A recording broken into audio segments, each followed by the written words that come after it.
வணக்கம் இந்தியா. கடந்த 2 நாட்களாக ஹெல்த் கேர் ஸ்டாக்ஸ்லாம் ஏன் ஏறுது அப்படின்னு கேட்டுட்டு இருந்தீங்க. மெயினாக இதுக்கு நம்மளுடைய யூடியூப்லேயே ஆல்ரெடி ரிப்ளை கொடுத்துருக்கோம். நீங்கள் அதை பற்றி தான் பேச போகிறோம். அதாவது ஹெல்த் கேர் மார்க்கெட்டில் மெயினாக பார்த்தீங்கன்னாக்க என்ன நடந்துட்டு இருக்குன்னா, கவர்மெண்ட் ஒரு நல்ல ஒரு குட் நியூஸை கொடுத்துருக்காங்க. அதுவும் மெயினாக சென்ட்ரல் கவர்மெண்ட் எம்ப்ளாயீஸுக்கு அண்டு பென்ஷனர்ஸுக்கு. என்னன்னு பார்த்தீங்கன்னாக்கா, அவங்களுடைய ரீசன்ட் ஹைக், அவங்களோட டியர்னஸ் அலவன்ஸ்லாம் இருக்கு இல்லையா, அதெல்லாம் ஏற்றினாங்க. அது மாத்திரம் இல்லாமல் சென்ட்ரல் கவர்மெண்ட் ஹெல்த் ஸ்கீம் அப்படின்னு இருக்கு, சிஜிஹெச்எஸ் சொல்லிட்டு. அது டைரக்டா ஒரு பெனிஃபிட் பார்த்தீங்கன்னா மில்லியன் ஆஃப் பெனிஃபிஷியர்ஸுக்கு வருங்க. அது அக்டோபர் 3லேருந்து என்ன பண்ணியிருக்காங்க, 2000 மெடிக்கல் ப்ரொசீஜர் ரேட்ஸ்லாம் இன்க்ரீஸ் பண்ணியிருக்காங்க. அதுமாதிரி அவங்களுக்கு பண்ணக்கூடிய அமௌண்ட்டையும் கூட ஏற்றிருக்காங்க. ஸோ இதனால என்ன ஆச்சுன்னா, இதனால பெரிய சூப்பர் ஸ்பெஷாலிட்டி ஹாஸ்பிட்டல்ஸ் மற்றும் பிரைவேட் ஹாஸ்பிட்டலில் அந்த சிஜிஹெச்எஸ் கார்டை உபயோகப்படுத்தாம ரிஜெக்ட் பண்ணிட்டு இருந்தவங்கனால அவங்களால என்னாச்சுன்னா டைரக்டா பணம் கட்டி கிளைம் பண்ற மாதிரி இருந்துட்டு இருந்தது. இப்போ ஒரு கேஷ்லெஸ்ஸா போகுது.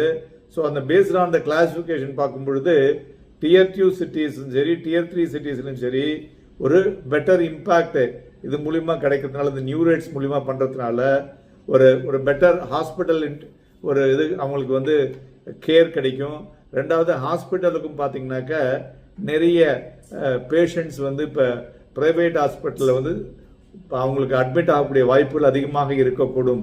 ஸோ அதனால் பார்த்தீங்கன்னா இந்த நியூ ரேட் ஸ்ட்ரக்சர்னால ஒரு சப்ஸ்டான்ஷியல் சேஞ்சஸ் இந்த ஃபினான்ஷியல் மார்க்கெட்டில் ஹாஸ்பிட்டல் இண்டஸ்ட்ரிக்கு வரக்கூடும். ஏன்னா அவங்களுக்கு இப்போ புதுசாக அது மாதிரி வரும்போது அந்த மொமெண்டம் இருக்கக்கூடும். Stocks like Apollo hospital, Fortis health care, Narayana தாலியா, Gland pharma, global health care, இதேமாரி உள்ள ஹாஸ்பிட்டாலிட்டி இண்டஸ்ட்ரீஸில் அவங்களுக்கு ஒரு யூஷுவல் பேஷண்ட்டை விட இப்போ ரெகுலராக முதல்ல திரும்பி போனவங்கலாம் திருப்பி அவங்க உள்ளே வராங்க. ஸோ இதனால இது key opportunity for the investors.